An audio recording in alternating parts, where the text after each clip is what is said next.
মোক পইচা নালাগে, মানুহজন ঘূৰাই দিয়ক। পইচা দিলেই মানুহজন ঘূৰাই পাম জানো? মোক একো নালাগে, ইহঁতক ফাঁসি দিয়ক। जितना दूर भी भागू ओके लेके आसे के लगी और ওই জায়গা আমাকে ফাঁসি দেখ লাগি।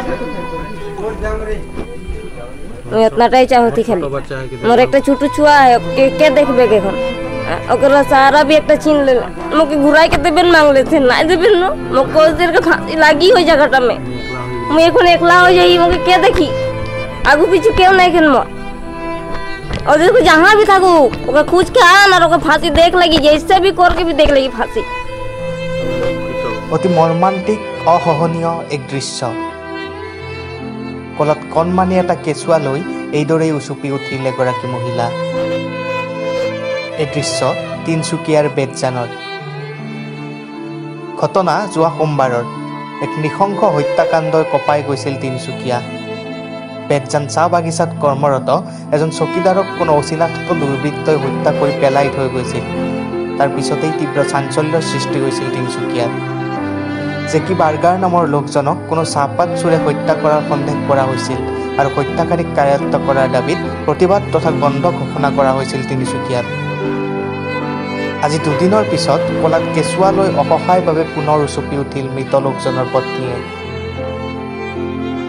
দাবী উত্থাপন কৰিলে হত্যাকাৰীক ফাঁচি প্ৰদান কৰিব লাগে। উল্লেখ্য যে আজি ছাত্ৰ মুক্তি সংগ্ৰাম সমিতিৰ লগতে কেইবাটাও দল সংগঠনৰ নেতৃত্ব তথা ডিগবৈৰ সমাজকৰ্মী মনোজ ধানোৱাৰে মৃত লোকজনৰ ঘৰত উপস্থিত হৈ হত্যাকাৰীক কাৰায়ত্ব কৰাৰ দাবী উত্থাপন কৰে। জেকি বাইগাৰ যি হত্যাকাণ্ড হৈ গ'ল, আমি গোটেই সমাজখনে একেবাৰে স্থবিত হৈ গৈছোঁ আৰু আজি গম পালোঁ যে আজি তিলনি আছে বুলি। গম পোৱাৰ কাৰণে আজি তিলনিৰ পৰিয়ালবৰ্গক লগ পাবলৈ আমি ইয়াত উপস্থিত হ'লোহি আৰু আমাৰ সমবেদনা পৰিয়ালৰ প্ৰতি আছে।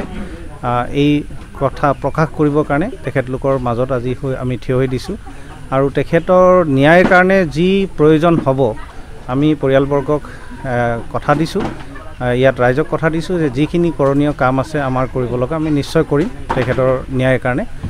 সৰু বাচ্চা এটা আছে, বাচ্চাটোৰো কেনেকৈ ভৱিষ্যতটো যাতে নষ্ট নহয় এই দুৰ্ঘটনাটোৰ কাৰণে তাৰ প্ৰতিও আমি মন দিম। কিন্তু আমি নিজৰ প্ৰকাশ কৰিছোঁ, ইচ্ছা প্ৰকাশ কৰিছোঁ ৰাইজৰ ওচৰত, পৰিয়ালবৰ্গৰ ওচৰত।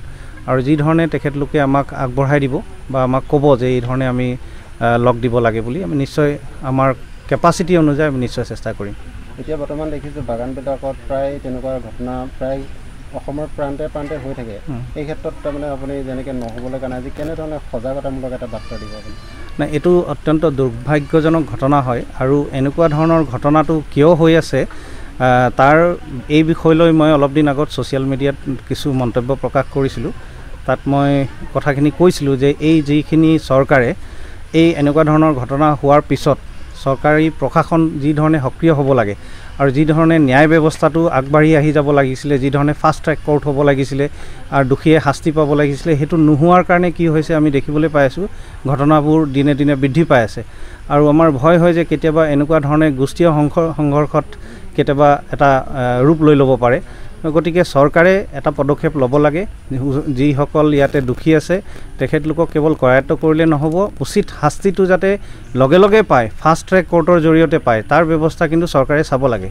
ক্ষেত্ৰত বিশেষকৈ চাহ বাগিচা অঞ্চলসমূহত আজি এনেধৰণৰ দুৰ্ঘটনা যে ঘটিছে, ইয়াৰ আগতো কেইবাবাৰো ঘটিছে। আমি অসম চৰকাৰক বা জিলা প্ৰশাসনক আমি বাৰ বাৰ জনাই অহাৰ পাছতো আজি কিন্তু তাৰ যি ধৰণে ব্যৱস্থা ল'ব লাগে সেই ব্যৱস্থা আমি দেখিবলৈ নাপাওঁ।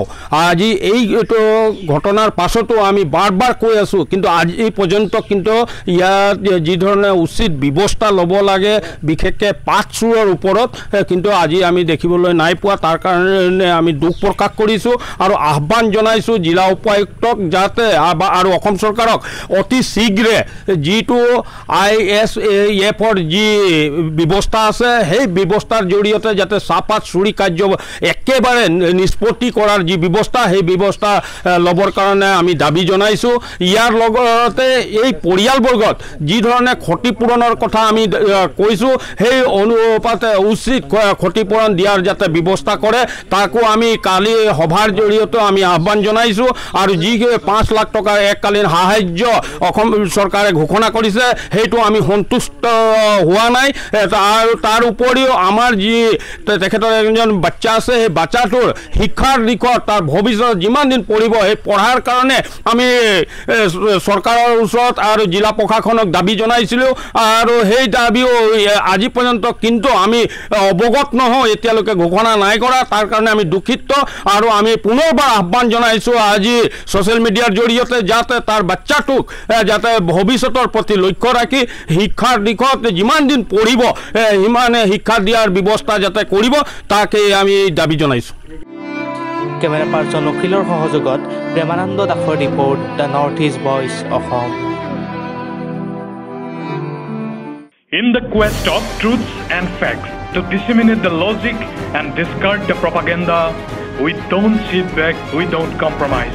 One region, one voice, the Northeast Voice, Ahom.